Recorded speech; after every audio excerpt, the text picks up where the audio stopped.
పారా Olympics లో కాంస్య పతకం సాధించిన దీప్తి జీవన్ కి శంషాబాద్ ఎయిర్పోర్ట్ లో ఘన స్వాగతం లభించింది.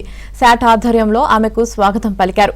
ప్యారిస్ లో జరిగిన 400 మీటర్ల టీ20 విభాగంలో కాంస్య పతకాన్ని సొంతం చేసుకోవడం చాలా గర్వంగా ఉందని దీప్తి జీవన్ తెలిపారు.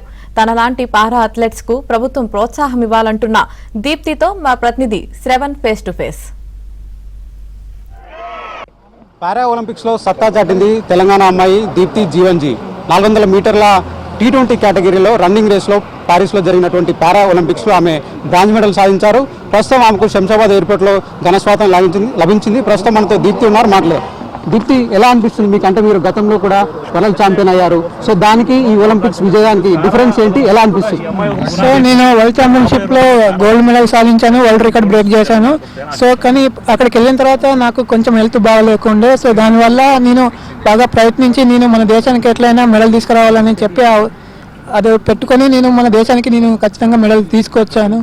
సో అది నాకు చాలా హ్యాపీగా. సో ఇప్పుడు ఎయిర్పోర్ట్లో కూడా నేను రిసీవ్ చేసుకోవడం నాకు చాలా గర్వంగా అనిపిస్తుంది. అంటే మీరు జస్ట్ 3 మిస్ అయ్యారు 0.3 సెకండ్స్లో. సో ఆ క్షణం మీకు ఏమనిపించింది? సో ఎందుకంటే నేను ముందు చేసి బాగా చేశాను. సో కొంచెం నేను అలసిపోయాను సో ముందు రేస్లో. సో సెకండ్ రేస్లో కూడా చేశాను కానీ నాకు అవ్వలేదు అప్పటికి. సో ఇప్పటివరకు మీరు పరుగుల పందెంలో ఇది మీ కెరీర్ బెస్ట్ అని చెప్పుకోవచ్చు. సో వెళ్ళడానికి ముందు ఎలాంటి కసరత్తులు చేశారు?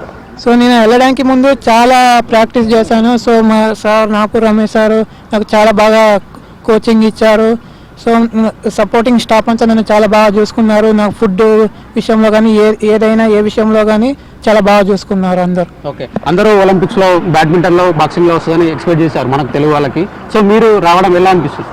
సో నేను రావడం అంటే మన 2 తెలుగు రాష్ట్రాలలో నేను పారాలో ఫస్ట్ టైం నేను మెడల్ తీసుకొచ్చినాను. సో అది నాకు చాలా హ్యాపీ అనిపిస్తుంది. ఓకే, అంటే మీరు గవర్నమెంట్ని ఏమైనా కోరుకుంటున్నారు? అంటే పారా ఒలింపిక్స్ కంటే పారా అథ్లెట్స్కి కొంతమేర తక్కువగా ఉంటుంది కదా వాళ్ళకు ఎంకరేజ్మెంట్ అనేది, మీరు ఏమైనా కోరుకుంటున్నారు? పారా వాళ్ళకు కూడా సో నార్మల్ వాళ్ళలాగా మాకు కూడా చాలా ఎంకరేజ్ చేయాలి. సో నాకంటూ గవర్నమెంట్ నుంచి జాబ్ ఉండడానికి ఒక ఇల్లు, ల్యాండ్ అలాంటివి నేను గవర్నమెంట్ నుంచి కోరుకుంటున్నాను. ఓకే, సో చాలా మందికి అంటే స్పోర్ట్స్లో రాణించాలని కోరుకుంటుంది కానీ రాణించలేరు మీలాంటి వాళ్ళు. సో ఏం చెప్తారు? సో మాలాంటి వాళ్ళే అంటే ఓటమి గెలుపు అనేది ఒకసారి అంటే వస్తుంటే పోతూ ఉంటుంది. కానీ దానికి మనం బాధపడకుండా సో మన ప్రయత్నం మనం చేస్తే ఎప్పుడైనా మనం విజయం సాధించగలుగుతాం. ఈరోజు పారా ఒలింపిక్స్ ఈరోజు మొదలవుతున్నాయి.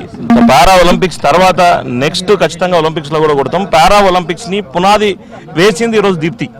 కాబట్టి ఆ అమ్మాయికి రాబోయే రోజుల్లో అమ్మాయి ఏదైతే అనుకున్నదో వాటన్నింటినీ సీఎం గారి దృష్టికి తీసుకెళ్తాం. తప్పకుండా ఏ విధంగా అమ్మాయికి న్యాయం చేయాలని ఆ విధంగా కాంగ్రెస్ పార్టీ ముఖ్యమంత్రి రేవంత్ రెడ్డి గారు కానీ స్టార్స్ ఎప్పుడు అమ్మాయికి అండగా ఉంటుంది.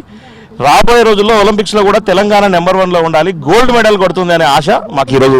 రేవంత్ రెడ్డి గారు స్పోర్ట్స్ బాగా ఎంకరేజ్ చేస్తున్నారు, నిధులు కూడా బాగా కేటాయించారు. సో ఎట్లా అథ్లెటిక్స్ ఫ్యూచర్ ఎట్లా ఉండదు? 100% రాబోయే రోజుల్లో ఈ రోజు కొత్త స్పోర్ట్స్ స్కూల్స్ తయారు చేస్తా ఉన్నాం. పెద్ద ఎత్తున స్పోర్ట్స్ స్కూల్ ఏర్పాటు చేయబోతున్నాం. యూనివర్సిటీ రాబోతుంది, కొత్త పాలసీని ఏర్పాటు చేస్తా ఉన్నాం. ఖచ్చితంగా స్పోర్ట్స్ కి సువర్ణ రోజులు ఉన్నాయి, ఈరోజు బంగారు రోజులు ఉన్నాయని మేము అందరం ఆశిస్తా ఉన్నాం. ఖచ్చితంగా రాబోయే రోజుల్లో ఒలింపిక్స్ 2028లో ఒలింపిక్స్ లో గోల్డ్ మెడల్ కొట్టడమే ఈ రోజు సాట్స్ కానీ తెలంగాణ ప్రభుత్వం ఆశయం అని చెప్పి అందరికి తెలియజేస్తా ఉన్నాం. సో ఇది ఓవరాల్ గా చూసుకున్నట్లయితే కొంతమేర అంటే ఆ ఒలింపిక్స్ పోటీలు జరిగేటువంటి సమయంలో కొంతమేర అనారోగ్యం గురి కావడంతో ఆమె బ్రాంజ్ మెడల్తో సరిపెట్టుకోవాల్సి వచ్చింది. సో ఇప్పటికే ఉన్నటువంటి ఎవరైతే పారా అథ్లెట్స్ కానివ్వండి, సో జనరల్గా ఎవరైతే నిరాదరణకు గురవుతున్నటువంటి ప్లేయర్స్ ఉంటారో వాళ్ళందరికీ కూడా గవర్నమెంట్ ఎంకరేజ్ చేస్తే బాగుంటుంది అనేటువంటి అభిప్రాయాన్ని దీప్తి చెప్తున్నారు. ఇక తనకు గవర్నమెంట్ ఉద్యోగాన్ని కల్పిస్తే బాగుంటుంది అనేటువంటి ఆశను కూడా ఆమె వ్యక్తం చేస్తున్నారు. వీడియో జర్నలిస్ట్ బల్లాస్తో శ్రవణ్, ఏబీఎన్ ఆంధ్రజ్యోతి, హైదరాబాద్.